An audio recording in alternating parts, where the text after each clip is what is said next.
Coming up on Mountain News at 5:30, the race for the Republican nomination for president continues with voting in the nation's capital. And a recent study says since COVID started, more than 6 out of 10 adolescents are being prescribed medication for anxiety and depression. We'll hear from a doctor about what's causing the issue. Plus, we are chilly this evening, but some 70s are looming. Your first alert forecast coming up as Mountain News at 5:30 starts now. Dedicated to southern and eastern Kentucky, this is WYMT Mountain News at 5:30. Good evening, I'm Steve Hensley. The race for the Republican presidential nomination is continuing in Washington, D.C., with voting underway in the district. But an even bigger prize is just 5 days away, Super Tuesday. CBS's Willie James Inman is in Washington with the latest of Campaign 2024.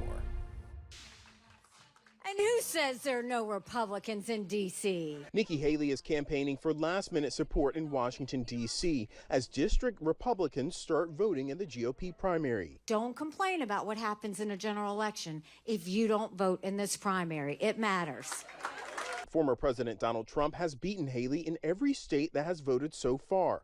But the former UN ambassador has vowed to stay in the race through at least Super Tuesday, the 15 states that go to the polls next week. Nikki is still putting her message out there, and I support her message. Haley's campaign announced that it raised more than $12 million in February, helping her stay in the race for the foreseeable future. But she's way behind in the battle for delegates. A third of the delegates needed to win the nomination are up for grabs on Tuesday, meaning Trump could all but lock up the race with a big night. He released a video on social media Friday urging his supporters to vote. It's called Super Tuesday. It's big stuff, and it's the single most important primary day of the year. Polls show immigration is the #1 concern among voters right now. And both President Biden and former President Trump were about 300 miles apart in Texas Thursday visiting the U.S.-Mexico border, talking about the issue that could swing the race. Willie James Inman, CBS News, Washington. Pollsters say Republicans are the big reason for the jump in immigration being the most important issue. 57% of Republicans surveyed selected immigration as the top issue, a 37% jump since January. Donald Trump's motorcade arrived in Fort Pierce, Florida, ahead of a hearing in his classified documents case today. The hearing could determine whether a trial, currently set for May, is pushed back closer to the November presidential election or even beyond. Special counsel Jack Smith and Trump's attorneys have proposed moving the trial later into the summer, but Trump's attorneys said they do not believe he can have a fair trial before the November election. A businessman indicted in the Senator Bob Menendez bribery case is now cooperating with authorities. New Jersey businessman Jose Uribe entered a guilty plea today. As part of that deal, he will testify at the trial scheduled to start in May. Uribe is one of the 3 businessmen the New Jersey Democrat is accused of helping in exchange for gifts like gold bars and a Mercedes convertible. The governments of Egypt and Qatar are also reportedly involved in the scheme. A truck crash in Louisville led to a dramatic rescue on the Clark Memorial Bridge. A tractor trailer with the driver inside was left dangling over the Ohio River after it smashed through a guardrail. A rescue crew set up a rope system as one firefighter rappelled down to the stranded driver, hooked her up to a safety harness, and the crew lifted them both to safety. Thank God. That's what she kept saying, thank God. And I told her, I said, just take a deep breath, and then here's what I need you to do, because I needed her to assist in, moving certain ways to be able to get the harness on right. And once we did that, we got her free of the seatbelt, and she was on my system, so I knew that we were good from there. They train for this type of stuff all the time, and you saw that these were some serious heroes here. Crazy stuff. As a precaution, the driver was taken to the hospital. The driver of another car was also taken to the hospital with injuries. At last check, the bridge remained closed to traffic as crews worked to maneuver the truck off the edge of that bridge. Two climate activists have been charged with vandalizing the U.S. Constitution display at the National Archives. According to the DOJ, Donald Zepeda and Jackson Green were charged with felony destruction of government property. Prosecutors claim they were the two men seen in a social media video standing in front of the display and giving a speech about climate change. Red powder was also dumped on the encasement that protects the Constitution. Lawmakers in Louisiana passed a bill to legalize two new methods for administering the death penalty.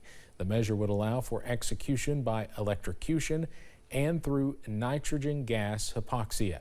The bill now heads to Governor Jeff Landry's desk. He previously indicated support for expanding death penalty methods. This would make Louisiana the fourth state, next to Alabama, Oklahoma, and Mississippi, to have nitrogen gas as an option. Boeing and the Federal Aviation Administration have identified additional issues with its anti-ice systems. The recently discovered issues involve the 737 MAX and 787 Dreamliner. The MAX already had reported problems with its anti-ice system. The FAA said the most recent issue could cause the jet's engines to stop working. Aviation regulators said an electrical issue could result in loss of thrust on both engines due to damage from operating in icing conditions. Boeing has agreed to pay out $51 million for violating export rules related to military technology. According to a complaint between 2013 and 2017, 3 Boeing employees in China reportedly downloaded sensitive information more than 24 times. The documents included information on 2 varieties of air-to-ground missiles and 3 separate models of fighter jets. We are cool and cloudy on this first day of March. Here's a live look from Perry County from Buffalo Mountain. That current temperature sitting at 43 degrees as we see plenty of cloud cover across the region on this Friday. Also watching out for a few showers as well up on first alert pinpoint Doppler, especially in those northern, also in those eastern counties from Morgan County pushing into Elliott, also Lawrence and Johnson counties. Also a few light showers in Martin County into West Virginia for Mingo, Logan and Wayne counties at this hour as well. Watching out for more showers as we go into this evening, also tonight, so be sure to have the umbrella ready if you have those plans for your Friday evening. Those current readings in the middle to lower 40s, a few upper 40s as well, up to 49 for Harlan, 46 over in Whitley County, 41 for Moorhead, and 42 in Jackson for Breathitt County. At this hour, we should be in the lower 50s, so most of us about 10 degrees below average on this Friday. Lows in the middle to lower 40s. As we go into this evening, all thanks to a cloudy sky. Also watching out for a few more spotty rain chances. We are cool this evening, but some 70s on the way by Sunday. Also on Monday, also tracking some more rain chances for most of next week. Those details on the way in just a few minutes. Steve? Cameron, thank you. A recent American Academy of Pediatrics study says since the pandemic began, the rate at which adolescents are being prescribed medication for anxiety and depression has increased by more than 60%. That's left some people wondering, why are we seeing this spike and are kids being overprescribed these medications? Alyssa Williams sat down with a Kentucky behavioral specialist to learn more. A recent American Academy of Pediatrics study is shedding light on the increase in antidepressants teens and young adults are being prescribed, a more than 60% increase from pre-pandemic numbers. There's been a big mental health push.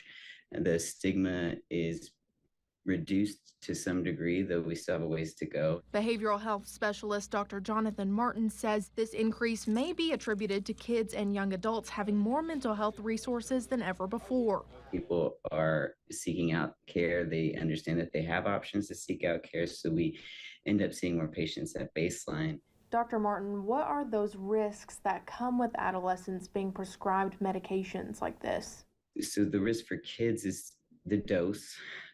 You definitely want to start slower and be more mild and judicious in what you're using. Dr. Martin says, like adults, it's possible for children to be overprescribed medication, so asking your child's healthcare provider questions is always important. Medicine by medicine, what are we taking this for? What is our goal of treatment? And that way you have a better understanding of why we're utilizing, what medications we may be using, and also if there are redundancies or things that aren't necessarily needed or required, we can minimize that risk and get some of those medications off.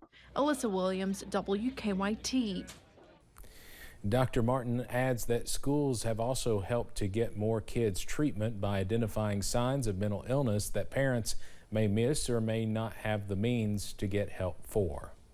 Coming up on Mountain News at 5:30, one popular video game company is laying off some of its workforce and ending development on some of its game titles. Plus, spotty showers will stick around for this evening, timing out those rain chances after this break.